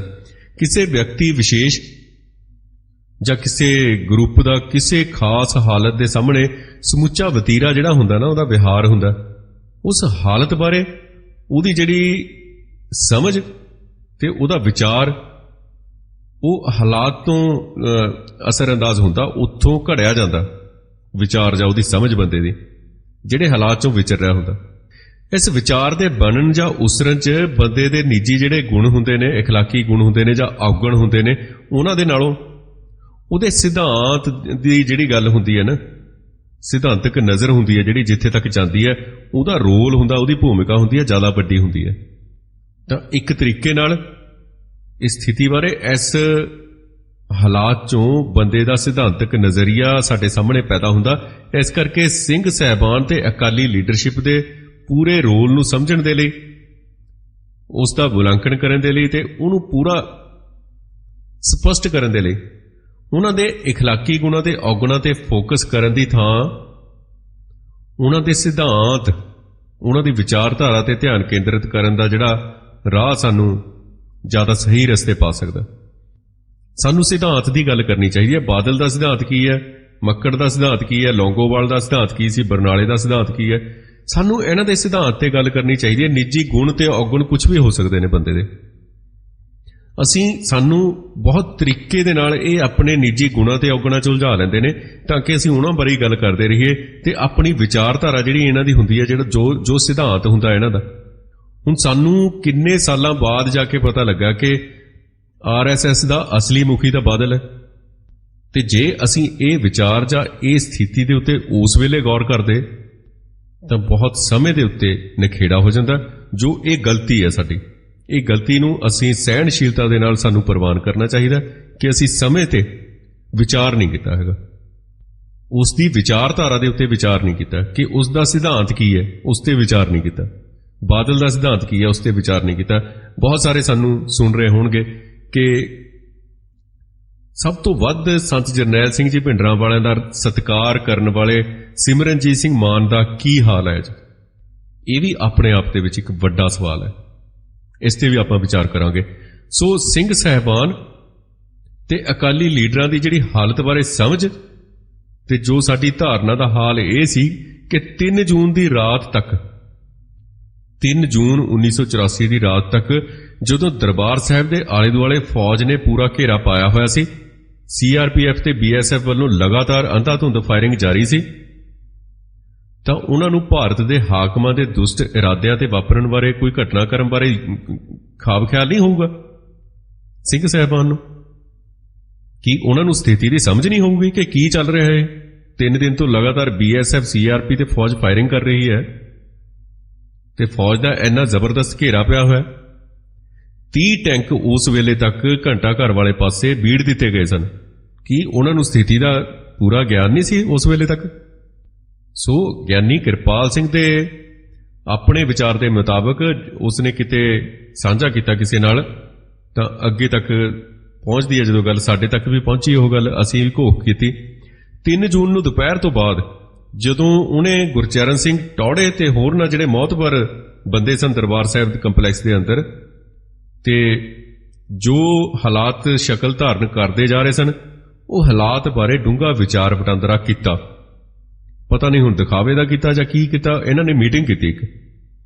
ਸਾਰਿਆਂ ਦੇ ਮਨ 'ਚ ਇਹ ਡਰ ਸੀ ਕਿ ਸਰਕਾਰ ਕੋਈ ਵੱਡਾ ਐਕਸ਼ਨ ਕਰਨ ਵਾਲੀ ਹੈ। ਵੱਡਾ ਐਕਸ਼ਨ, ਡਰ ਸੀ ਕਿ ਸਰਕਾਰ ਕੋਈ ਵੱਡਾ ਐਕਸ਼ਨ ਕਰੂਗੀ। 3 ਦਿਨਾਂ ਦੀ ਲਗਾਤਾਰ ਫਾਇਰਿੰਗ ਹੋ ਰਹੀ ਹੈ। 30 ਟੈਂਕ ਖੜੇ ਨੇ ਬਾਹਰ ਘੰਟਾ ਘਰ ਵਾਲੇ ਪਾਸੇ। ਫੌਜ ਨੇ ਘੇਰਾ ਤੰਗ ਕੀਤਾ ਹੋਇਆ। ਦਰਬਾਰ ਸਾਹਿਬ ਦੇ ਅੰਦਰ ਕਿਸੇ ਨੂੰ ਆਉਣ ਦਿੱਤਾ ਜਾ ਰਿਹਾ, ਬਾਹਰ ਕਿਸੇ ਨੂੰ ਨਹੀਂ ਜਾਣ ਦਿੱਤਾ ਜਾ ਰਿਹਾ। ਇਹੋ ਜੀ ਹਾਲਤ ਦੇ ਵਿੱਚ ਉਹ ਕਹਿ ਰਹੇ ਨੇ ਕਿ ਸਰਕਾਰ ਕੋਈ ਵੱਡਾ ਐਕਸ਼ਨ ਕਰਨ ਵਾਲੀ ਹੈ। ਉਹਨਾਂ ਦੀ ਮੀਟਿੰਗ 'ਚ ਇਹ ਗੱਲ ਹੁੰਦੀ ਹੈ, ਪਰ ਫੌਜ ਦੇ ਕੰਪਲੈਕਸ ਅੰਦਰ ਆਉਣ ਦਾ ਕਿਸੇ ਨੂੰ ਵੀ ਚੇਤਾ ਨਹੀਂ ਸੀ। ਇਹ ਕਿਵੇਂ ਹੋ ਸਕਦਾ? ਇਹ ਹੋ ਸਕਦੀ ਹੈ ਗੱਲ ਕਿ ਕਿਸੇ ਨੂੰ ਪਤਾ ਨਾ ਹੋਵੇ ਇੰਨੀ ਵੱਡੀ ਗੱਲ ਹੋਣ ਦੇ ਬਾਵਜੂਦ? ਹਾਲਾਂਕਿ ਸਿਰਫ ਕੁਝ ਘੰਟੇ ਪਹਿਲਾਂ ਹੀ ਸੰਤ ਜਰਨੈਲ ਸਿੰਘ ਭਿੰਡਰਾਂ ਵਾਲਿਆਂ ਦੇ ਜਿਹੜੇ ਖਾਸ ਉਹਨਾਂ ਦੇ ਅਖੀਰ ਤੱਕ ਨਾਲ ਹੀ ਰਹੇ ਭਾਈ ਅਮਰੀਕ ਸਿੰਘ, ਸਿੱਖ ਸਟੂਡੈਂਟਸ ਫੈਡਰੇਸ਼ਨ ਦੇ ਪ੍ਰਧਾਨ, ਭਾਈ ਰਛਪਾਲ ਸਿੰਘ ਉਹਨਾਂ ਦੇ ਪੀਏ ਸੰਤਾਂ ਦੇ, ਗਿਆਨੀ ਕਿਰਪਾਲ ਸਿੰਘ ਦੇ ਨਾਲ ਇਹਨਾਂ ਨੇ ਆਪਣੀ ਇੱਕ ਖਾਸ ਮੀਟਿੰਗ ਦੇ ਦੌਰਾਨ ਉਹਨਾਂ ਨੂੰ ਇਹ ਗੱਲ ਸਾਫ਼-ਸਾਫ਼ ਦੱਸ ਦਿੱਤੀ ਸੀ ਕਿ ਕੇਂਦਰ ਸਰਕਾਰ ਦਾ ਸਿੱਖਾਂ ਦੇ ਪ੍ਰਤੀ ਮਨ ਸਾਫ਼ ਨਹੀਂ ਹੈਗਾ, ਤੇ ਇਹ ਗੱਲ ਪੂਰੀ ਸੰਭਾਵਨਾ ਹੈ ਇਸ ਗੱਲ ਦੀ ਕਿ ਸਾਡੀ ਹੁਣ ਸਰਕਾਰ ਦੇ ਨਾਲ ਸਿੱਧੀ ਟੱਕਰ ਹੋਊਗੀ, ਸਿੱਧੀ ਟੱਕਰ ਹੋਣ ਜਾ ਰਹੀ ਹੈ। ਉਹਨਾਂ ਨੇ ਗਿਆਨੀ ਕਿਰਪਾਲ ਸਿੰਘ ਨੂੰ ਸਪਸ਼ਟ ਸ਼ਬਦਾਂ 'ਚ ਕਿਹਾ। ਤੇ ਜਿਸ ਹਾਲਤ 'ਚ ਉਹਨਾਂ ਨੇ ਗਿਆਨੀ ਕਿਰਪਾਲ ਸਿੰਘ ਨੂੰ ਬਤੌਰ ਜਥੇਦਾਰ ਸ਼੍ਰੀ ਅਕਾਲ ਤਖਤ ਸਾਹਿਬ ਭਾਰਤ ਸਰਕਾਰ ਦੀਆਂ ਸੁਰੱਖਿਆ ਫੌਜਾਂ ਦੇ ਅੰਦਰਲੇ ਸਾਰੇ ਸਿੱਖਾਂ ਨੂੰ ਛੇਤੀ ਤੋਂ ਛੇਤੀ ਅਸਤੀਫਾ ਦੇ ਕੇ ਪੰਥ ਦਾ ਸਾਥ ਦੇਣ ਦੀ ਅਪੀਲ ਕਰਨ ਦੀ ਹੱਥ ਜੋੜ ਕੇ ਇਹਨਾਂ ਨੇ ਬੇਨਤੀ ਕੀਤੀ ਗਿਆਨੀ ਕਿਰਪਾਲ ਸਿੰਘ ਨੂੰ, ਭਾਈ ਅਮਰੀਕ ਸਿੰਘ ਤੇ ਰਛਪਾਲ ਸਿੰਘ ਹੋਰਾਂ ਨੇ, ਕਿ ਤੁਸੀਂ ਜਥੇਦਾਰ ਹੋ ਸ਼੍ਰੀ ਅਕਾਲ ਤਖਤ ਸਾਹਿਬ ਦੇ, ਤੇ ਇਸ ਵੇਲੇ ਜੋ ਹਾਲਤ ਦਰਬਾਰ ਸਾਹਿਬ ਕੰਪਲੈਕਸ ਦੇ ਬਾਹਰ ਤੁਸੀਂ ਦੇਖ ਰਹੇ ਹੋ ਜਾਂ ਸੁਣ ਰਹੇ ਹੋ, ਇਹ ਕੋਈ ਤੁਹਾਨੂੰ ਪਤਾ ਕਿ ਸਿੱਧੀ ਟੱਕਰ ਹੋਣ ਵਾਲੀ ਹੈ ਹੁਣ ਸਾਡੀ, ਤੇ ਤੁਸੀਂ ਇਹ ਐਲਾਨ ਕਰੋ, ਹੁਕਮਨਾਮਾ ਜਾਰੀ ਕਰੋ ਸਮੂਹ ਸਿੱਖਾਂ ਨੂੰ ਕਿ ਜਿਹੜੇ ਭਾਰਤੀ ਫੌਜਾਂ ਦੇ ਵਿੱਚ ਜਿੰਨੇ ਵੀ ਨੌਕਰੀ ਕਰਦੇ ਨੇ ਸਿੱਖ, ਉਹ ਸਾਰੇ ਅਸਤੀਫਾ ਦੇ ਕੇ ਪੰਥ ਦਾ ਸਾਥ ਦੇਣ। ਪਰ ਗਿਆਨੀ ਕਿਰਪਾਲ ਸਿੰਘ ਤੇ ਟੌੜੇ ਨੇ ਬਹੁਤ ਤੇਜ਼ੀ ਨਾਲ ਆਪਣਾ ਪਾਸਾ ਬਦਲ ਲਿਆ ਤੇ ਸਾਰੀ ਘਟਨਾ ਦੇ ਬਾਰੇ ਭਾਈ ਅਮਰੀਕ ਸਿੰਘ ਤੇ ਭਾਈ ਰਛਪਾਲ ਸਿੰਘ ਹੋਰਾਂ ਦੇ ਇਸ ਜੋ ਬੇਨਤੀ ਕੀਤੀ ਸੀ ਉਹਨਾਂ ਨੇ, ਤੇ ਉਸ ਨੂੰ ਰੱਦ ਕਰ ਦਿੱਤਾ। ਕਹਿੰਦੇ ਕਿ ਨੌਜਵਾਨਾਂ ਵਾਲੇ ਜ਼ਿਆਦਾ ਗਰਮ ਜਜ਼ਬਾਤ ਨੇ ਤੁਹਾਡੇ, ਇਸ ਤਰ੍ਹਾਂ ਵੀ ਕਦੇ ਹੋ ਸਕਦਾ, ਇਸ ਤਰ੍ਹਾਂ ਦਾ ਹੁਕਮਨਾਮਾ ਵੀ ਕਦੇ ਜਾਰੀ ਕੀਤਾ ਜਾ ਸਕਦਾ। ਤੇ ਭਾਈ ਸਾਹਿਬਾਨ ਹੋਰਾਂ ਦੇ ਸੁਝਾਅ ਵਿੱਚੋਂ ਉਹਨਾਂ ਨੂੰ ਸਾਰੀ ਕੌਮ ਦਾ ਉਜਾੜਾ ਕਰ ਬੈਠਣ ਵਾਲੀ ਇੱਕ ਤੰਗ ਨਜ਼ਰ ਇੱਕ ਉਹਨਾਂ ਨੇ ਗੱਲ ਕੀਤੀ, ਤੇ ਇਸ ਤਰੀਕੇ ਨਾਲ ਉਹਨਾਂ ਨੇ ਕਿਹਾ ਕਿ ਤੁਸੀਂ ਤਾਂ ਕੌਮ ਨੂੰ ਮਰਵਾਓਗੇ। ਇਹ ਉੱਥੇ ਦੀ ਗੱਲ ਹੈ। ਸੋ ਅੰਦਰ ਜੋ ਗੱਲਾਂ ਬਾਤਾਂ ਉਦੋਂ ਚੱਲ ਰਹੀਆਂ ਸਨ, ਇਹ ਗੱਲਾਂ ਸਾਨੂੰ ਸਪਸ਼ਟ ਕਰਦੀਆਂ ਨੇ ਕਿ ਆਖਰੀ ਸਮੇਂ ਤੱਕ ਸੰਤਾਂ ਨੇ ਪੂਰੀ ਕੋਸ਼ਿਸ਼ ਕੀਤੀ, ਬਾਬਾ ਜਰਨੈਲ ਸਿੰਘ ਖਾਲਸਾ ਨੇ ਪੂਰੀ ਕੋਸ਼ਿਸ਼ ਕੀਤੀ, ਭਾਈ ਅਮਰੀਕ ਸਿੰਘ ਹੋਰਾਂ ਨੇ ਪੂਰੀ ਕੋਸ਼ਿਸ਼ ਕੀਤੀ। ਜੇ ਆਖਰੀ ਸਮੇਂ ਵੀ ਸੰਤਾਂ ਨੇ ਇਹਨਾਂ ਨਾਲ ਸਹਿਣਸ਼ੀਲਤਾ ਨਾਲ ਪੇਸ਼ ਆਏ, ਜਦੋਂ ਉਹਨਾਂ ਨੂੰ ਪਤਾ ਸੀ ਕਿ ਸਾਰਾ ਕਾਰਾ ਇਹ ਕਰਵਾ ਰਹੇ ਨੇ, ਤੇ ਵੱਡੀ ਗੱਲ ਇਹ ਹੈ ਕਿ ਬਾਬਾ ਜਰਨੈਲ ਸਿੰਘ ਦੇ ਕਬਜ਼ੇ 'ਚ ਸੀ ਸਾਰੇ ਲੋਕ, ਉਹਨਾਂ ਤੋਂ ਬਾਹਰ ਕਿਸੇ ਵੀ ਤਰ੍ਹਾਂ ਨਹੀਂ ਸੀ ਤੇ ਉਹ ਕੁਝ ਵੀ ਕਰ ਸਕਦੇ ਸੀ, ਇਹਨਾਂ ਨੂੰ ਅਗਵਾ ਕਰ ਸਕਦੇ ਸੀ, ਇਹਨਾਂ ਤੋਂ ਜ਼ਬਰਦਸਤ ਇਹਨਾਂ ਦੇ ਖੋਪੜੀਆਂ ਤੇ ਪੁਰਪੜੀਆਂ ਤੇ ਇਹਨਾਂ ਤੇ ਬੰਦੂਕਾਂ ਰੱਖ ਕੇ ਇਹਨਾਂ ਤੋਂ ਕੁਝ ਵੀ ਬਿਆਨ ਦਵਾ ਸਕਦੇ ਸੀ। ਪਰ ਸੰਤਾਂ ਨੇ ਅਜਿਹਾ ਬਿਲਕੁਲ ਨਹੀਂ ਕੀਤਾ ਹੈਗਾ। ਇਹ ਨੋਟ ਕਰਨ ਵਾਲੀ ਗੱਲ ਹੈ। ਭਾਈ ਹਰਮਿੰਦਰ ਸਿੰਘ ਸੰਧੂ ਹੋਰਾਂ ਨੂੰ ਇਸ ਲਈ ਭੇਜਿਆ ਸੀ, ਇਹਨਾਂ ਦੀ ਪਹਿਰੇਦਾਰੀ ਲਈ ਤੇ ਇਹਨਾਂ ਤੋਂ ਇਹ ਬਿਆਨ ਦਿਵਾਉਣ ਦੇ ਲਈ ਕਿ ਤੁਸੀਂ ਇਸ ਔਖੀ ਘੜੀ ਜੇ ਤੁਸੀਂ ਆਜ਼ਾਦ ਖਾਲਸਾ ਰਾਜ ਦਾ ਐਲਾਨ ਕਰਦੇ ਹੋ ਤਾਂ ਇਹਦੇ ਨਾਲ ਕੌਮ ਦਾ ਭਲਾ ਹੋ ਸਕਦਾ। ਪਰ ਅੱਗੇ ਪਰਿਸਥਿਤੀਆਂ ਕਿਵੇਂ ਮੋੜ ਲੈਂਦੀਆਂ ਨੇ, ਇਹ ਆਪਣੇ ਆਪ ਦੇ ਵਿੱਚ ਇੱਕ ਵੱਡੀ ਗੱਲ ਹੈ। ਗੁਰਚਰਨ ਸਿੰਘ ਟੌੜੇ ਨੂੰ ਲੌਂਗੋਵਾਲ ਦੀ ਜਿਹੜੀ ਹਰਕਤ ਸੀ ਉਹਦਾ ਨਾਂ ਪਤਾ ਹੋਵੇ, ਇਹ ਕਿਵੇਂ ਹੋ ਸਕਦਾ? ਗਿਆਨੀ ਕਿਰਪਾਲ ਸਿੰਘ ਨੂੰ ਲੌਂਗੋਵਾਲ ਦੀ ਹਰਕਤ ਦਾ ਨਾਂ ਪਤਾ ਹੋਵੇ, ਇਹ ਕਿਵੇਂ ਹੋ ਸਕਦਾ? ਇਹਨਾਂ ਦੀ ਆਪਸ 'ਚ ਜੋ ਕੇਂਦਰੀ ਏਜੰਸੀਆਂ ਵੱਲੋਂ ਸਾਰਾ ਕੁਝ ਕਰਵਾਇਆ ਜਾ ਰਿਹਾ ਸੀ, ਇਹਨਾਂ ਨੂੰ ਨਾਂ ਪਤਾ ਹੋਵੇ, ਇਹ ਕਿਵੇਂ ਹੋ ਸਕਦਾ? ਕਿਉਂਕਿ ਕੁਝ ਦਿਨ ਪਹਿਲਾਂ ਹੀ ਸੁਰਿੰਦਰ ਸਿੰਘ ਸੋਢੀ ਦੀ ਸ਼ਹਾਦਤ ਤੋਂ ਬਾਅਦ ਜਦੋਂ ਗਿਆਨੀ ਕਿਰਪਾਲ ਸਿੰਘ ਹੁਕਮਨਾਮਾ ਜਾਰੀ ਕਰਦਾ ਕਿ ਅੰਦਰ ਗੋਲੀ ਨਾ ਚਲਾਈ ਜਾਵੇ, ਕਿਸੇ ਨੂੰ ਟਾਰਚਰ ਨਾ ਕੀਤਾ ਜਾਵੇ, ਇਹ ਵੀ ਜਿਹੜਾ ਹੁਕਮਨਾਮਾ ਸੀ, ਹੁਕਮਨਾਮਾ ਰੂਪੀ ਅਪੀਲ ਸੀ, ਇਹ ਕੇਂਦਰੀ ਏਜੰਸੀਆਂ ਵੱਲੋਂ ਹੀ ਤਿਆਰ ਕੀਤੀ ਗਈ ਸੀ ਤਾਂ ਕਿ ਇੱਕ ਵਾਰ ਸੰਤਾਂ ਦੇ ਬਾਬਾ ਜਰਨੈਲ ਸਿੰਘ ਦੇ ਹੱਥ ਬੰਨ੍ਹ ਦਿੱਤੇ ਜਾਣ, ਉਹਨਾਂ ਦੇ ਸਿੰਘਾਂ ਦੇ ਹੱਥ ਬੰਨ੍ਹ ਦਿੱਤੇ ਜਾਣ ਕਿ ਉਹਨਾਂ ਦੀਆਂ ਜਿਹੜੀਆਂ ਉਂਗਲਾਂ ਨੇ ਬੰਦੂਕਾਂ ਦੇ ਘੋੜਿਆਂ ਤੇ ਨਾ ਜਾਣ ਤੇ ਚੁੱਪਚਾਪ ਫੌਜ ਅੰਦਰ ਦਾਖਲ ਹੋ ਕੇ ਉਹਨਾਂ ਨੂੰ ਗ੍ਰਿਫਤਾਰ ਕਰ ਲਵੇ ਤੇ ਬਾਕੀ ਜੋ ਸੰਗਤ ਹੈ ਉਸ ਨੂੰ ਉਸੇ ਤਰ੍ਹਾਂ ਗੋਲੀਆਂ ਨਾਲ ਭੁੰਨ ਕੇ ਜੱਲਿਆਂ ਵਾਲੇ ਬਾਗ ਵਾਂਗੂ ਸ਼ਹੀਦ ਕਰ ਦੇਵੇ ਤੇ ਪੂਰੇ ਕੌਮਾਂਤਰੀ ਮੀਡੀਆ ਦੇ ਵਿੱਚ ਇਹਨਾਂ ਨੂੰ ਹੱਥਕੜੀਆਂ ਲਾ ਕੇ ਗ੍ਰਿਫਤਾਰ ਕਰਕੇ ਦਿੱਲੀ ਲੈ ਕੇ ਜਾਵੇ, ਜਿਵੇਂ ਬੰਦਾ ਸਿੰਘ ਬਹਾਦਰ ਨੂੰ ਦਿੱਲੀ ਲਿਜਾਇਆ ਗਿਆ ਸੀ ਉਸ ਮੌਕੇ ਦੀ ਹਕੂਮਤ ਵੱਲੋਂ। ਇਸ ਤਰੀਕੇ ਦੀ ਇਹਨਾਂ ਦੀ ਸਕੀਮ ਸੀ। ਇਹ ਗੱਲ ਟੌੜੇ ਨੂੰ, ਲੌਂਗੋਵਾਲ ਨੂੰ ਜਾਂ ਗਿਆਨੀ ਕਿਰਪਾਲ ਨੂੰ ਪਤਾ ਨਹੀਂ ਹੋਊਗੀ, ਸਾਰਾ ਕੁਝ ਪਤਾ ਸੀ ਇਹਨਾਂ ਨੂੰ। ਤੇ ਆਖਰੀ ਸਮੇਂ ਤੱਕ 3 ਜੂਨ ਦੀ ਅਸੀਂ ਗੱਲ ਕਰਦੇ ਹਾਂ ਕਿ ਇਹ ਮੀਟਿੰਗ ਹੁੰਦੀ ਹੈ ਤਾਂ ਉਸ ਦੇ ਵਿੱਚ ਭਾਈ ਅਮਰੀਕ ਸਿੰਘ ਅਤੇ ਰਸ਼ਪਾਲ ਸਿੰਘ ਹੋਰੀ ਬੇਨਤੀ ਕਰਦੇ ਨੇ, ਜਥੇਦਾਰ ਜੀ ਹਾਲਾਤ ਠੀਕ ਨਹੀਂ ਨੇ, ਸਾਡੀ ਸਿੱਧੀ ਟੱਕਰ ਹੋਣ ਵਾਲੀ ਹੈ ਤੇ ਤੁਸੀਂ ਇਹ ਹੁਕਮਨਾਮਾ ਜਾਰੀ ਕਰ ਦਿਓ ਕੌਮ ਦੇ ਨਾਮ ਤੇ ਥਾਂ-ਥਾਂ ਦੇ ਉੱਤੇ ਸਾਨੂੰ ਮੌਕੇ ਮਿਲੇ, ਥਾਂ-ਥਾਂ ਦੇ ਉੱਤੇ, ਪਰ ਸਾਡੇ ਹੱਥ ਜੁੜਦੇ ਨੇ। ਬਾਬਾ ਏ ਕੌਮ 20ਵੀਂ ਸਦੀ ਦਾ ਮਹਾਨ ਜਰਨੈਲ, ਮਰਦੇ ਮੁਜਾਹਿਦ ਬਾਬਾ ਜਰਨੈਲ ਸਿੰਘ ਭਿੰਡਰਾਂਵਾਲਾ, ਉਹਨਾਂ ਦੇ ਅੱਗੇ ਸਾਡਾ ਸਿਰ ਝੁਕਦਾ ਕਿ ਉਹਨਾਂ ਨੇ ਉਸ ਵੇਲੇ ਵੀ ਇਹਨਾਂ ਨੂੰ ਸੁੱਕੇ ਜਾਣ ਦਿੱਤਾ, ਸਾਰਿਆਂ ਨੂੰ ਅੰਦਰ ਇਹ ਭੋਗ ਪਾਇਆ ਹੁੰਦਾ। ਚਲੋ ਸ਼ਹੀਦ ਕਹੀ ਜਾਂਦੇ ਬਾਅਦ ਚ ਕੋਈ ਗੱਲ ਨਹੀਂ, ਕੌਮ ਦਾ ਤਾਂ ਕੁਝ ਸਵਰ ਜਾਂਦਾ ਨਾ। ਇਹ ਆਮ ਸੰਗਤ ਦੇ ਵਿਚਾਰ ਨੇ, ਆਮ ਜਿਹੜੇ ਸੂਝਵਾਨ ਸਿੱਖ ਨੇ ਉਹਨਾਂ ਦੇ ਵਿਚਾਰ ਨੇ, ਮੇਰੇ ਵਿਚਾਰ ਨਹੀਂ ਕਿ ਇਸ ਤਰ੍ਹਾਂ ਹੋ ਜਾਂਦਾ ਤਾਂ ਚੰਗਾ ਹੁੰਦਾ। ਬਹੁਤ ਸਾਰੇ ਜਿਹੜੇ ਪੰਥ ਦਰਦੀ ਨੇ ਉਹਨਾਂ ਦੇ ਨਾਲ ਜਦੋਂ ਵਿਚਾਰ ਵਟਾਂਦਰਾ ਹੁੰਦਾ, ਇਹ ਉਹਨਾਂ ਦਾ ਵਿਚਾਰ ਹੈ ਜਦੋਂ ਜੋ ਪ੍ਰਗਟ ਕਰਦੇ ਨੇ, ਜਦੋਂ ਸਾਰੀ ਸਥਿਤੀ ਤੇ ਅਸੀਂ ਵਿਚਾਰ ਵਟਾਂਦਰਾ ਕਰਦੇ ਹਾਂ। ਸੋ ਪੰਥ ਦੀਆਂ 2 ਮੋਹਰੀ ਧਾਰਮਿਕ ਹਸਤੀਆਂ ਦਾ ਇਸ ਤਰੀਕੇ ਨਾਲ ਨਾ ਪੱਖੀ ਹੁੰਗਾਰਾ ਨਿਰਾਪੁਰਾ, ਇਹ ਨਿੱਜੀ ਅਰਥਾਂ 'ਚ ਕਮਜ਼ੋਰ ਦਿਲੀ ਦੀ ਪੈਦਾਇਸ਼ ਜਾਂ ਪ੍ਰਗਟਾਵਾ ਨਹੀਂ ਸਮਝਿਆ ਜਾਣਾ ਚਾਹੀਦਾ। ਇਹ ਕਮਜ਼ੋਰ ਦਿਲੀ ਨਹੀਂ ਕਹਿ ਸਕਦੇ ਅਸੀਂ ਇਹਨੂੰ ਕਿ ਕਮਜ਼ੋਰ ਦਿਲ ਦੇ ਸਨ ਟੌੜਾ ਤੇ ਗਿਆਨੀ ਕਿਰਪਾਲ ਸਿੰਘ। ਉਸ ਮੌਕੇ ਜਿਹੜੀ ਸਾਨੂੰ ਸਥਿਤੀ ਦਰਪੇਸ਼ ਸੀ, ਜੋ ਹਾਲਤ ਸਾਡੇ ਸਾਹਮਣੇ ਸੀ, ਉਹਦੇ ਬਾਰੇ ਉਹਨਾਂ ਦੀ ਸਮਝ ਤੇ ਉਹਨਾਂ ਦੇ ਸਮੁੱਚੇ ਸਿਧਾਂਤਕ ਨਜ਼ਰੀਏ ਦੀ ਇਸ ਤੇ ਬਹੁਤ ਡੂੰਘੀ ਤੇ ਛਾਪ ਲੱਗੀ ਹੋਈ ਸੀ, ਡੂੰਘੀ ਇਸ ਤਰੀਕੇ ਨਾਲ। ਹੁਣ ਉਹਦੇ ਵਿੱਚ ਕੇਂਦਰੀ ਏਜੰਸੀਆਂ ਦਾ ਅਸਰ ਵੀ ਹੈ, ਉਹਦੇ 'ਚ ਇਹਨਾਂ ਦੇ ਨਿੱਜੀ ਫਾਇਦੇ ਵੀ ਨੇ, ਖੁਦਗਰਜ਼ੀਆਂ ਵੀ ਨੇ।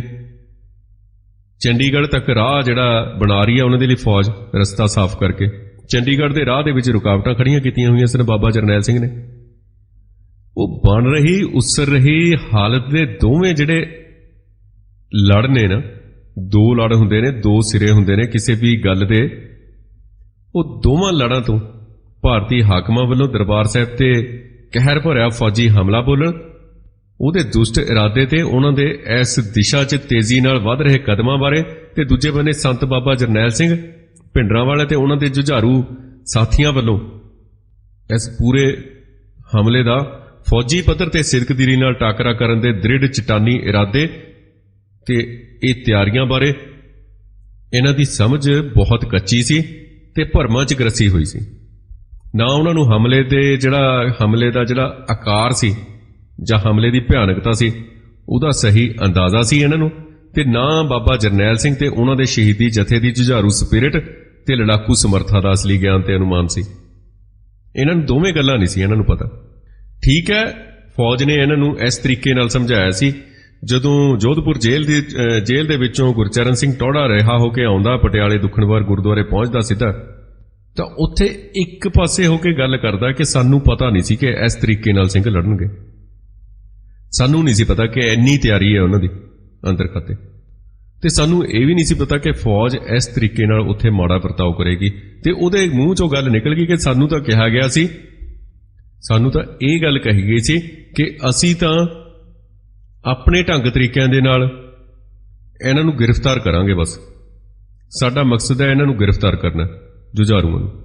ਚਲੋ ਜੋ ਵੀ ਹੈ, ਇਹਨਾਂ ਨਾਲ ਇਹ ਗੱਲ ਕਰਕੇ ਇਹ ਕਰਾਰ ਲਿਆ ਗਿਆ ਸੀ ਕਿ ਤੁਸੀਂ ਸਾਡਾ ਸਾਥ ਦਿਓਗੇ ਤੇ ਅਸੀਂ ਤੁਹਾਨੂੰ ਬਚਾਵਾਂਗੇ। ਉਹ ਤਾਂ ਸਾਰੇ ਸੁਣ ਰਹੇ ਨੇ ਕਿ ਬਾਬਾ ਜਰਨੈਲ ਸਿੰਘ, ਉਹਨਾਂ ਦੀ ਨਿਮਰਤਾ ਦੀ ਗੱਲ ਇੱਥੋਂ ਹੀ ਪਰਖੀ ਜਾਂਦੀ ਹੈ, ਉਹਨਾਂ ਦੀ ਸਹਿਣਸ਼ੀਲਤਾ ਦੀ ਗੱਲ ਇੱਥੋਂ ਹੀ ਪਰਖੀ ਜਾਂਦੀ ਹੈ ਕਿ ਉਹਨਾਂ ਦੇ ਹੱਥ ਦੇ ਵਿੱਚ ਵੀ ਹੁੰਦਾ ਹੋਇਆ ਸਾਰਾ ਕੁਝ, ਨਾ ਟੌੜੇ ਨੂੰ, ਨਾ ਜਥੇਦਾਰ ਨੂੰ, ਨਾ ਲੌਂਗੋਵਾਲ ਨੂੰ ਕੋਈ ਨੁਕਸਾਨ ਨਹੀਂ ਪਹੁੰਚਾਇਆ ਅੰਦਰ ਉਹਨਾਂ ਨੇ। ਇਹ ਆਪਣੇ ਆਪ ਦੇ ਵਿੱਚ ਇੱਕ ਬਹੁਤ ਵੱਡੀ ਗੱਲ ਹੈ। ਜਦੋਂ ਤੁਹਾਨੂੰ ਪਤਾ ਹੋਵੇ ਕਿ ਇਹ ਤੁਹਾਡੇ ਦੁਸ਼ਮਣ ਨੇ, ਜਦੋਂ ਤੁਹਾਨੂੰ ਪਤਾ ਹੋਵੇ ਕਿ ਇਹ ਤੁਹਾਡੇ ਨਾਲ ਧੋਖਾ ਕਰ ਰਹੇ ਨੇ, ਤੁਸੀਂ ਫਿਰ ਵੀ ਉਹਨਾਂ ਦਾ ਬਚਾਅ ਕਰ ਰਹੇ ਹੋ। ਇਸ ਕਰਕੇ ਬਚਾਅ ਕਰ ਰਹੇ ਨੇ ਕਿ ਆਉਣ ਵਾਲੀਆਂ ਸਾਡੀਆਂ ਨਸਲਾਂ, ਆਉਣ ਵਾਲੀਆਂ ਸਾਡੀਆਂ ਪੀੜ੍ਹੀਆਂ, ਆਉਣ ਵਾਲਾ ਸਾਡਾ ਇਤਿਹਾਸ ਬਾਬਾ ਜਰਨੈਲ ਸਿੰਘ ਖਾਲਸਾ ਦਾ ਨਾਮ ਸੁਨਹਿਰੀ ਅੱਖਰਾਂ ਦੇ ਵਿੱਚ ਪੜ੍ਹੇਗਾ, ਤੇ ਇਹਨਾਂ ਲੋਕਾਂ ਦਾ ਨਾਮ ਜਿਹੜਾ ਹੈ ਕਾਲੇ ਅੱਖਰਾਂ 'ਚ ਪੜ੍ਹੇਗਾ। ਜਿਸ ਸ਼੍ਰੋਮਣੀ ਅਕਾਲੀ ਦਲ ਦੀ ਇਹ ਗੱਲ ਕਰਦੇ ਨੇ, ਜਿਸ ਅਕਾਲੀ ਦਲ ਦੀ ਇਹ ਗੱਲ ਕਰਦੇ ਨੇ, ਉਸ ਦਾ ਨਾਮ ਬਿਲਕੁਲ ਖਤਮ ਹੋ ਜਾਏਗਾ। ਆਉਣ ਵਾਲੇ ਸਮੇਂ ਦੇ ਵਿੱਚ ਖਤਮ ਹੋਣਾ ਸ਼ੁਰੂ ਹੋ ਚੁੱਕਾ ਹੈ। ਤੇ ਲੋਕ, ਸੰਗਤ, ਸਿੱਖ ਸਿਰਫ ਇਤਿਹਾਸ 'ਚ ਪੜ੍ਹਿਆ ਕਰਨਗੇ ਕਿ ਸ਼੍ਰੋਮਣੀ ਅਕਾਲੀ ਦਲ ਦੇ ਲੀਡਰਾਂ ਨੇ ਬਾਬਾ ਏ ਕੌਮ ਦੇ ਨਾਲ ਇਸ ਤਰ੍ਹਾਂ ਧੋਖਾ ਕੀਤਾ। ਸ਼੍ਰੋਮਣੀ ਅਕਾਲੀ ਦਲ ਦੇ ਲੀਡਰਾਂ ਨੇ ਅੰਦਰ ਦੇ ਭੇਤ ਦੇਣ ਲਈ, ਚੰਡੀਗੜ੍ਹ ਦੇ ਭਵਨਾਂ ਦੇ ਵਿੱਚ ਪਹੁੰਚਣ ਦੇ ਲਈ ਇਸ ਤਰੀਕੇ ਨਾਲ ਕੌਮ ਦੇ ਲੀਡਰ ਦੀ, ਕੌਮ ਦੇ ਮਰਦੇ ਮੁਜਾਹਿਦ ਦੀ ਇਸ ਤਰੀਕੇ ਨਾਲ ਉਹਨਾਂ ਨੂੰ ਪਿੱਠ ਦਿਖਾਈ, ਇਸ ਤਰੀਕੇ ਨਾਲ ਉਹਨਾਂ ਦਾ ਧੋਖਾ ਕੀਤਾ। ਤੇ ਅਸੀਂ ਦੇਖਦੇ ਹਾਂ ਕਿ ਇਹਨਾਂ ਨੂੰ ਭਰਮ ਸੀ ਦੋਵਾਂ ਗੱਲਾਂ ਬਾਰੇ।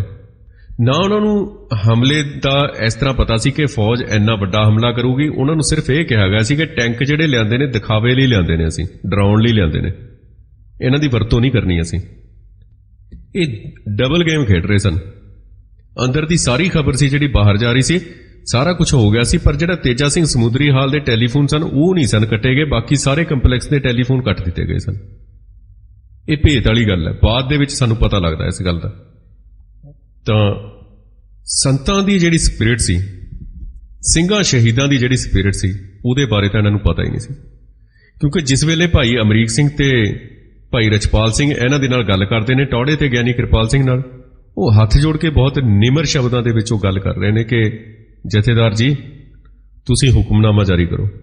ਤੇ ਜਿਹੜੇ ਭਾਈ ਅਮਰੀਕ ਸਿੰਘ ਨੂੰ ਮਿਲੇ ਹੋਏ ਨੇ ਸਿੰਘ, ਜਿਹੜੇ ਸੁਣ ਰਹੇ ਨੇ ਇਸ ਵੇਲੇ ਇਹ ਪ੍ਰੋਗਰਾਮ, ਉਹਨਾਂ ਨੂੰ ਬੜੀ ਚੰਗੀ ਤਰ੍ਹਾਂ ਪਤਾ ਕਿ ਬਹੁਤ ਜ਼ਿਆਦਾ ਨਿਮਰਤਾ ਵਾਲੇ ਸਨ ਭਾਈ ਅਮਰੀਕ ਸਿੰਘ, ਤੇ ਚਿਹਰਾ ਉਹਨਾਂ ਦਾ ਹਸੂ ਕਰਦਾ ਰਹਿੰਦਾ ਸੀ।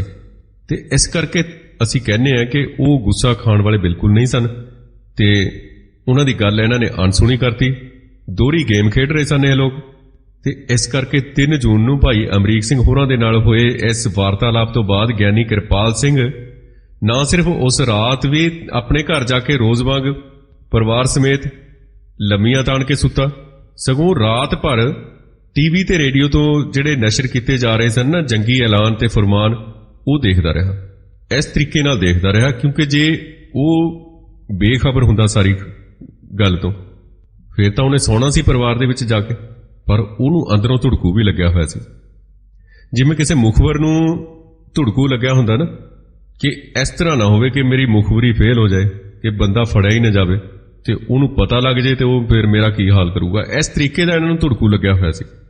ਅੰਧਾ ਧੁੰਦ ਜਿਹੜੀ ਗੋਲੀ ਸ਼ੁਰੂ ਹੁੰਦੀ ਹੈ, ਫਿਰ ਉਸ ਤੋਂ ਬਾਅਦ ਗਿਆਨੀ ਕਿਰਪਾਲ ਸਿੰਘ ਨੂੰ ਫਿਰ ਪਤਾ ਲੱਗਦਾ ਕਿ ਹੁਣ ਤਾਂ ਜਿਹੜਾ ਹੈ ਕੰਮ ਸ਼ੁਰੂ ਹੋ ਚੁੱਕਾ ਹੈ, ਤੇ ਅਸਲੀ ਜਿਹੜੀ ਹਾਲਤ ਹੈ ਉਹਦੇ ਬਾਰੇ ਪਤਾ ਚੱਲਦਾ ਕਿ ਇਹ ਗੱਲ ਹੋਣ ਜਾ ਰਹੀ ਹੈ। ਫਿਰ ਟੌੜੇ ਨੂੰ ਵੀ ਚਿੰਤਾ ਸਤਾਉਣ ਲੱਗਦੀ ਹੈ ਇਸ ਗੱਲ ਦੀ। ਤੇ ਗਿਆਨੀ ਕਿਰਪਾਲ ਸਿੰਘ ਨੇ ਆਪ ਕਿਤੇ ਕਿਹਾ ਕਿ ਇਸ ਸਾਰੀ ਘਟਨਾ ਬਾਰੇ, ਉਹ ਕਹਿੰਦੇ ਸਿਆਣਿਆਂ ਨੂੰ ਇਹ ਜਾਪਣ ਲੱਗ ਪਿਆ ਸੀ ਕਿ ਅੱਜ ਸ੍ਰੀ ਦਰਬਾਰ ਸਾਹਿਬ ਉੱਪਰ ਫੌਜੀ ਹਮਲਾ ਹੋਵੇਗਾ। ਕਹਿੰਦੇ ਸਿਆਣਿਆਂ ਨੂੰ ਇਹ ਤਾਂ ਜਾਪਣ ਲੱਗ ਪਿਆ ਸੀ, ਪਰ ਇਹ ਕਿੰਨਾ ਭਿਆਨਕ ਹੋਵੇਗਾ ਤੇ ਕਿੰਨਾ ਵਹਿਸ਼ੀ ਹੋਵੇਗਾ ਇਸ ਦੇ ਬਾਰੇ ਕਿਸੇ ਨੂੰ ਪਤਾ ਨਹੀਂ ਸੀ। ਤੇ ਗਿਆਨੀ ਕਿਰਪਾਲ ਸਿੰਘ ਦੀ ਕਲਪਨਾ ਜ਼ਿਆਦਾ ਤੋਂ ਜ਼ਿਆਦਾ ਇੱਥੋਂ ਤੱਕ ਹੀ ਜਾ ਸਕੀ ਕਿ ਰਾਤ ਨੂੰ ਫੌਜ ਕੰਪਲੈਕਸ ਦੇ ਅੰਦਰ ਦਾਖਲ ਹੋ ਜੂਗੀ ਤੇ ਸ਼ਾਇਦ ਬੇਹੋਸ਼ ਕਰਨ ਵਾਲੀ ਕੋਈ ਗੈਸ ਛੱਡ ਕੇ ਅੰਦਰਲੇ ਖਾੜਕੂ ਸਿੰਘਾਂ ਨੂੰ ਗ੍ਰਿਫਤਾਰ ਕਰ ਲਵੇਗੀ, ਬਸ ਇੰਨੀ ਕੁ ਸੋਚ ਸੀ। ਤੇ ਇਹੋ ਹੀ ਉਹਨਾਂ ਨੂੰ ਕਿਹਾ ਗਿਆ ਸੀ ਇਹ ਕਿ ਇਸ ਤਰੀਕੇ ਨਾਲ ਕੀਤਾ ਜਾਵੇਗਾ। ਤੇ ਜਦੋਂ ਆਖਰੀ ਸਮੇਂ ਇਹਨਾਂ ਨੂੰ ਖਬਰ ਮਿਲਦੀ ਹੈ ਲੌਂਗੋਵਾਲ ਨੂੰ, ਟੌੜੇ ਨੂੰ, ਕਿ ਸੰਤ ਜਰਨੈਲ ਸਿੰਘ ਖਾਲਸਾ ਭਿੰਡਰਾਂ ਵਾਲਿਆਂ ਨੂੰ ਸਾਰਾ ਕੁਝ ਪਤਾ ਲੱਗ ਚੁੱਕਾ ਹੈ, ਇਹ ਗੱਲ ਹਰਮਿੰਦਰ ਸਿੰਘ ਸੰਧੂ ਆ ਕੇ ਦੱਸਦਾ ਲੌਂਗੋਵਾਲ ਨੂੰ।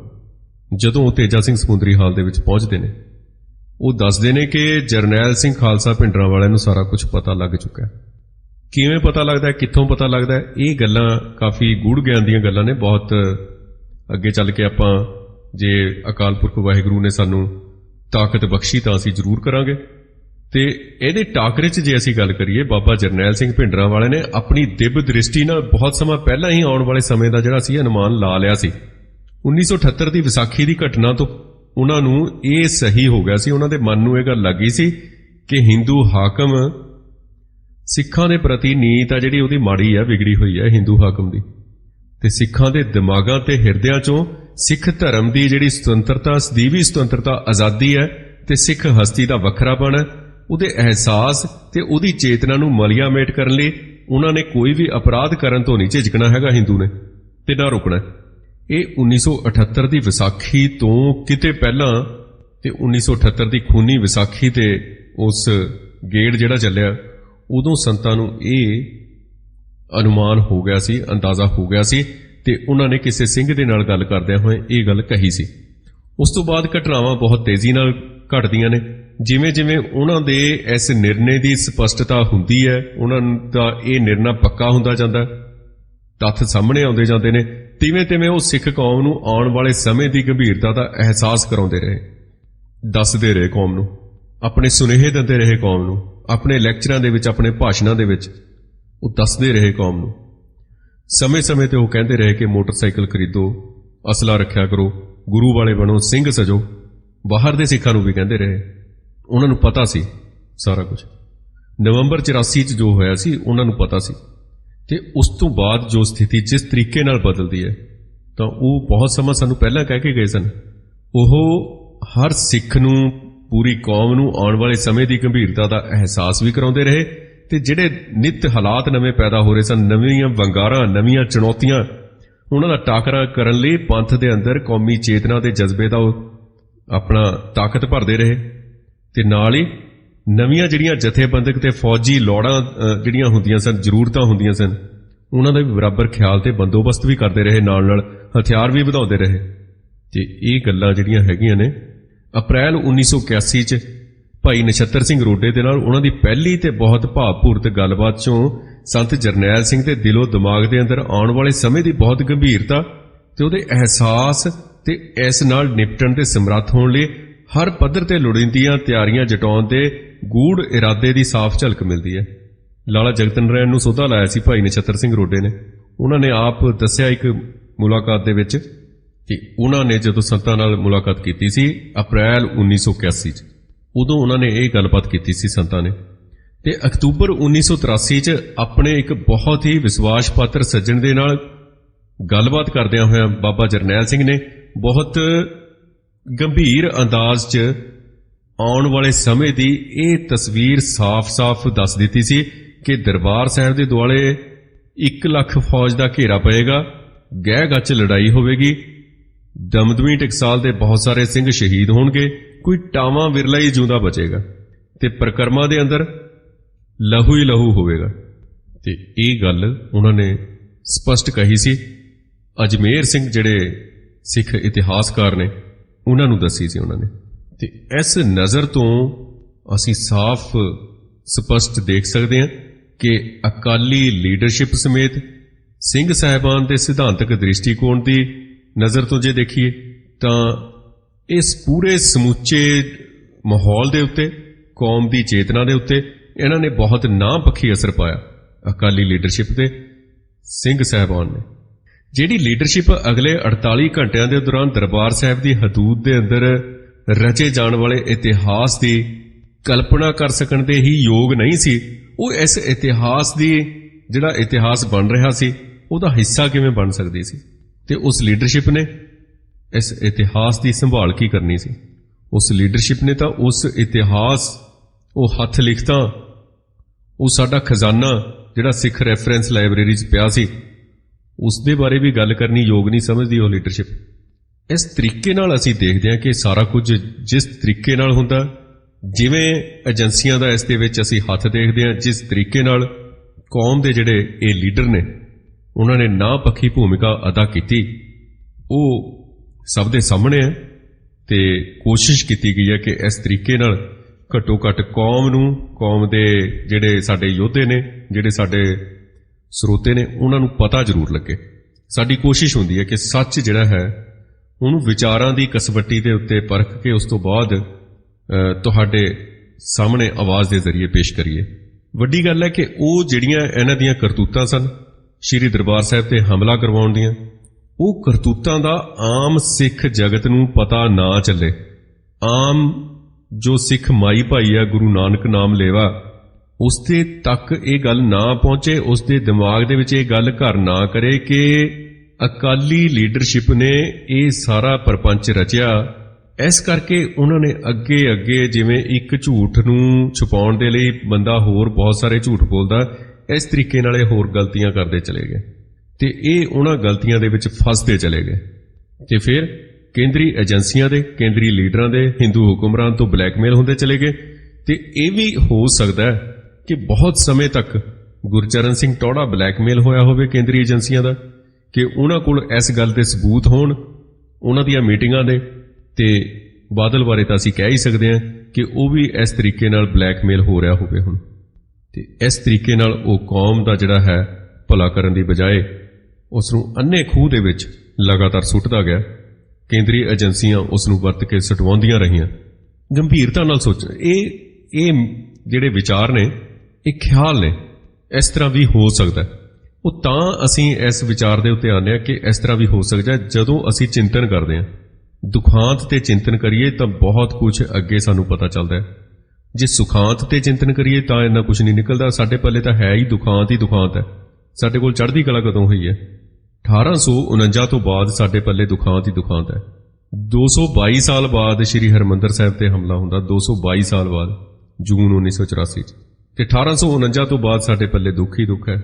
ਸਾਡੇ ਕੋਲ ਇਹਨਾਂ ਦੁੱਖਾਂ ਚੋਂ ਚਿੰਤਨ ਕਰਕੇ ਇਹ ਲੱਭਣਾ ਸਾਡਾ ਖਾਸ ਮਕਸਦ ਹੋਣਾ ਚਾਹੀਦਾ ਹੈ ਕਿ ਬਾਬਾ ਜਰਨੈਲ ਸਿੰਘ ਭਿੰਡਰਾਂਵਾਲਿਆਂ ਦਾ ਏਜੰਡਾ ਸਿਰਫ ਸ਼ਬਦਾਂ ਤੱਕ ਹੀ ਸੀਮਿਤ ਕਿਉਂ ਰਹਿ ਗਿਆ? ਉਹ ਅਮਲ ਜਿਹੜਾ ਹੈ ਉਸ ਦੇ ਉੱਤੇ ਹੋਣਾ ਚਾਹੀਦਾ ਸੀ। ਉਹ ਅਮਲ ਕਿੱਥੇ ਗਏ? ਉਸ ਨੂੰ ਅਮਲੀ ਰੂਪ ਕਿਸ ਨੇ ਦੇਣਾ? ਉਸ ਦੇ ਉੱਤੇ ਅਮਲ ਕੌਣ ਕਰਵਾਏਗਾ? ਕਿ ਅਸੀਂ ਇੱਥੇ ਬੈਠ ਕੇ ਜਿਹੜੀਆਂ ਗੱਲਾਂ ਕਰ ਰਹੇ ਹਾਂ ਉਹ ਸਿਰਫ ਗੱਲਾਂ ਕਰਨ ਲਈ ਗੱਲਾਂ ਕਰ ਰਹੇ ਹਾਂ, ਸਮਾਂ ਪਾਸ ਕਰਨ ਲਈ ਗੱਲਾਂ ਕਰ ਰਹੇ ਹਾਂ, ਪੈਸੇ ਇਕੱਠੇ ਕਰਨ ਲਈ ਗੱਲਾਂ ਕਰ ਰਹੇ ਹਾਂ, ਜਾਂ ਸਿਰਫ ਆਪਣੀ ਜੈ-ਜੈਕਾਰ ਕਰਵਾਉਣ ਲਈ ਗੱਲਾਂ ਕਰ ਰਹੇ ਹਾਂ? ਇਸ ਦਾ ਮਕਸਦ ਸਾਨੂੰ ਲੱਭਣਾ ਪਏਗਾ। ਤੇ ਇਸ ਤਰੀਕੇ ਨਾਲ ਅਸੀਂ ਘਰ ਦੇ ਵਿੱਚ, ਜੇਕਰ ਜ਼ਿਆਦਾ ਨਹੀਂ ਤਾਂ ਜੇ ਅਸੀਂ 1 ਘੰਟੇ ਦਾ ਵਿਚਾਰ ਕਰਦੇ ਹਾਂ ਇੱਥੇ ਰੋਜ਼ ਬਾਬਾ ਜਰਨੈਲ ਸਿੰਘ ਬਾਰੇ, ਤਾਂ ਘੱਟੋ ਘੱਟ ਸਾਡਾ ਮਕਸਦ ਇਹ ਹੈ ਕਿ 1 ਘੰਟੇ ਬਾਅਦ ਅਗਲਾ ਜਿਹੜਾ ਘੰਟਾ ਉਹ ਹਰ ਮਾਈ ਭਾਈ ਬਾਬਾ ਜਰਨੈਲ ਸਿੰਘ ਦੀ ਸ਼ਹਾਦਤ ਬਾਰੇ ਸੋਚੇ ਤਾਂ ਸਹੀ, ਤੇ ਆਪਣੇ ਪਰਿਵਾਰ ਦੇ ਵਿੱਚ ਬੈਠ ਕੇ ਵਿਚਾਰ ਤਾਂ ਕਰੇ। ਹਥਿਆਰਬੰਦ ਲਹਿਰ ਬਾਰੇ ਕਿਸੇ ਨੂੰ ਉਕਸਾਵੇ ਨਾ, ਇਹ ਗੱਲ ਵੱਖਰੀ ਹੈ, ਪਰ ਬਾਬਾ ਜਰਨੈਲ ਸਿੰਘ ਦੀ ਸ਼ਹਾਦਤ ਬਾਰੇ ਆਪਣੇ ਬੱਚਿਆਂ ਨੂੰ ਤੇ ਆਪਣੇ ਮਾਈਆਂ ਭਾਈਆਂ ਨੂੰ ਦੱਸਣਾ ਜ਼ਰੂਰ ਚਾਹੀਦਾ ਕਿ ਇਹ ਸਾਡਾ ਕੌਮ ਦਾ ਇੱਕ ਬਾਬਾ ਹੋਇਆ, ਇਹ ਸਾਡੀ ਕੌਮ ਦਾ ਇੱਕ ਰਾਹਨੁਮਾ ਹੋਇਆ, ਇਹ ਸਾਡੀ ਕੌਮ ਦਾ ਇੱਕ ਮਰਦ ਮੁਜਾਹਿਦ ਹੋਇਆ, ਤੇ ਇਹ ਸਾਡੀ ਕੌਮ ਦਾ ਇੱਕੋ ਇੱਕ ਲੀਡਰ ਹੋਇਆ 1849 ਤੋਂ ਬਾਅਦ। ਅਸੀਂ ਘੱਟੋ ਘੱਟ ਇਹ ਗੱਲ ਤਾਂ ਕਰ ਸਕਦੇ ਹਾਂ, ਤੇ ਸਾਨੂੰ ਇੰਨੀ ਗੱਲ ਤਾਂ ਕਰਨੀ ਚਾਹੀਦੀ ਹੈ। ਇੰਨਾ ਤਾਂ ਸਾਡਾ ਇੰਨਾ ਡਿਊਟੀ ਬਣਦੀ ਹੈ, ਫਰਜ਼ ਬਣਦਾ। ਤਾਂ ਮੈਨੂੰ ਉਮੀਦ ਹੈ ਕਿ ਅਸੀਂ ਇਸੇ ਤਰ੍ਹਾਂ ਬਾਬਾ ਜਰਨੈਲ ਸਿੰਘ ਦੀਆਂ ਗੱਲਾਂ ਕਰਦੇ ਜਾਵਾਂਗੇ ਜਦੋਂ ਤੱਕ ਸਾਡੇ ਸਾਹ ਦੇ ਸਾਹ ਹੈ, ਤੇ ਕੌਮ ਨੂੰ ਅਸੀਂ ਥੋੜ੍ਹਾ ਜਿਹਾ ਖਟਖਟਾਉਣ ਦੀ ਕੋਸ਼ਿਸ਼ ਕਰਦੇ ਰਹਾਂਗੇ। ਦਰਵਾਜ਼ਾ ਦਿਮਾਗ ਦਾ ਜਿਹੜਾ ਹੈਗਾ, ਵਿਚਾਰਧਾਰਾ ਚੱਲਣੀ ਚਾਹੀਦੀ ਹੈ। ਅੱਗੇ ਪਾਣੀ ਜਿਹੜਾ ਹੈ ਵਗਦਾ ਜਿਹੜਾ ਹੁੰਦਾ ਉਹੀ ਚੰਗਾ ਲੱਗਦਾ, ਖੜੇ ਪਾਣੀ ਮੁਸ਼ਕ ਮਾਰਨ ਲੱਗ ਜਾਂਦੇ ਨੇ। ਸੋ ਪਰਿਵਰਤਨ ਹੈ ਜਿਹੜਾ ਉਹ ਜ਼ਰੂਰੀ ਹੈ।